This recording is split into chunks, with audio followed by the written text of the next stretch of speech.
here's my audience. I'm going to pass it over now to record my speech.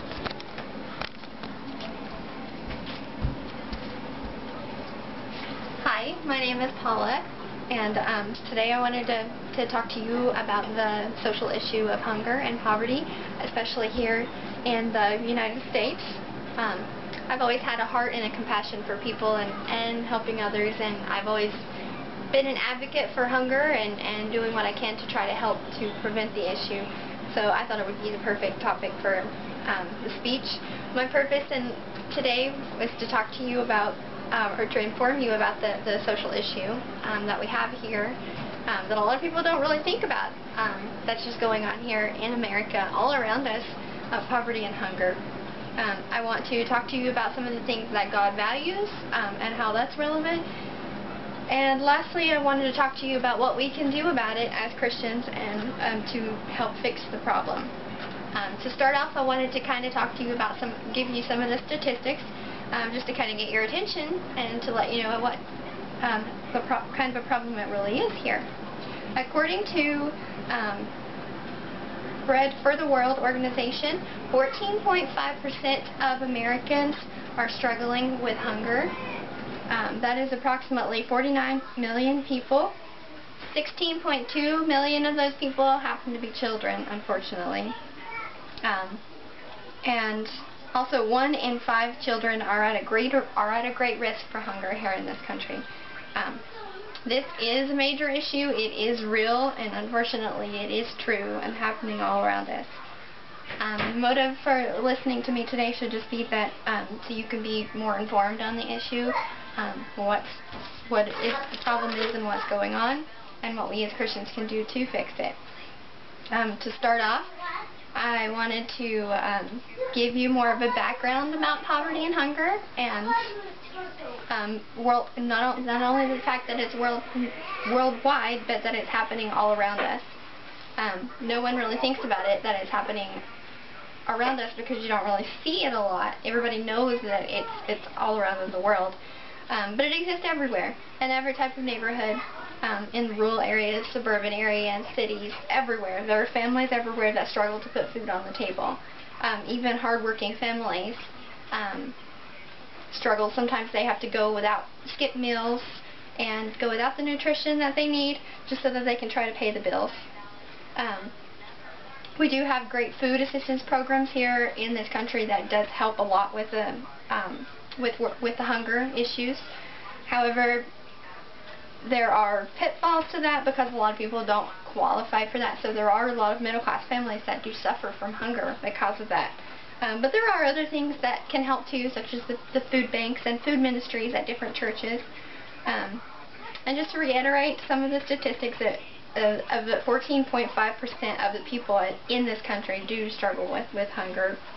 And according to the Food Research and Action Center, 1 in 6 Americans struggle with hunger. 50.1 million people actually live in food insecure homes as of 2011, which means that they don't know if they're going to be able to put food on the table for the next meal. Unfortunately and sadly, 1 in 7 of people in America actually live at a poverty level, and 21.9% of all of these people are children. It is happening everywhere, like I said, with everybody. People are struggling all around the country, not just in the third world countries, and things that we actually think about. The next thing I wanted to talk to you about are some of the things that God values that would actually be, and how it would be relevant to this.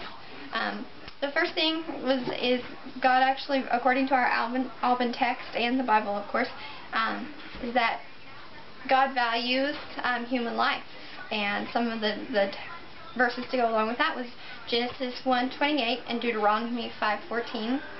He also values our love for others, and also, importantly, our compassion and hospitality for others, especially the poor and the oppressed.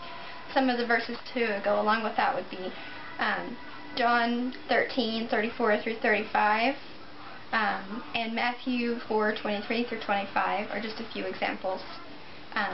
The Bible commands us that we should love each other as we want to love ourselves, and it also tells us that we should be sharing God's glory and God's love with everyone, and we should be helping the less fortunate in any way that we possibly can. We also want to make sure as Christians that we are educated and that we are aware of the social issues and any other social issues that may be going on, so that we know what we can do to help and make a difference. We should be an advocate for things like this, and we should be reaching out to the community as Christians to share God's love and to do what we can to change the problem. Even the little things that you can do can make a difference. But going on to my next point, I just wanted to let you know some of the different things that we can do as Christians to try to help prevent this problem.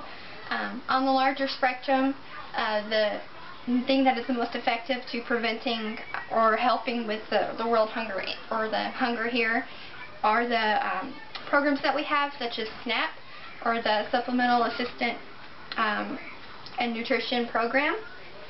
We also have things like the school lunch and breakfast programs that help to feed a lot of our children who are low income, and we also have the WIC program that also provides a lot of free food for a lot of the low income families to make sure that they have the nutrition that they need.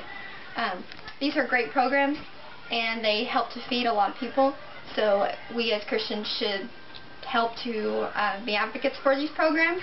We should try to do what we can to strengthen these programs and to try to reach out to as many people as we can with these programs. And another thing to point out is one of the main things that causes hunger in families in America is due to unemployment and low-paying jobs.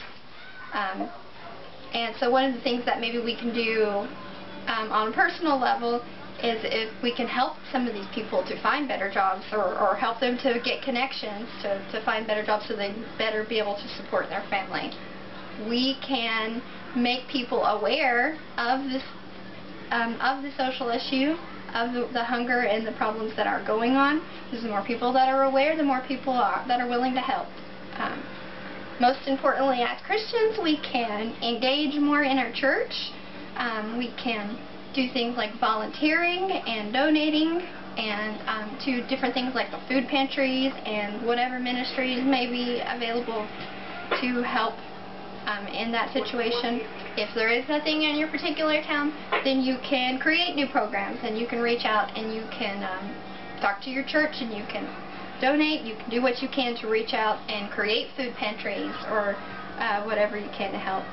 On a personal level, every day, anybody that we may come in contact with on a personal level that we may know that may need help, we should try to do whatever we can to help them, or to make sure that they are fed and that we are sharing God's love in that aspect, and making sure we're spreading His glory and bringing all of the glory to Him. In conclusion, today I informed you on the social topic of hunger here in America. I talked to you about some of the God's values that are relevant to this, and I also told you how that we can try to fix the problem. Lastly, I would want to call each and every one of you to action, to think about what you are doing, or think about if you're really aware of actually what's going on around you and the issues that may be there regarding that, or if you may even know anybody, if there might be people around you that are struggling with hunger and you not even know it.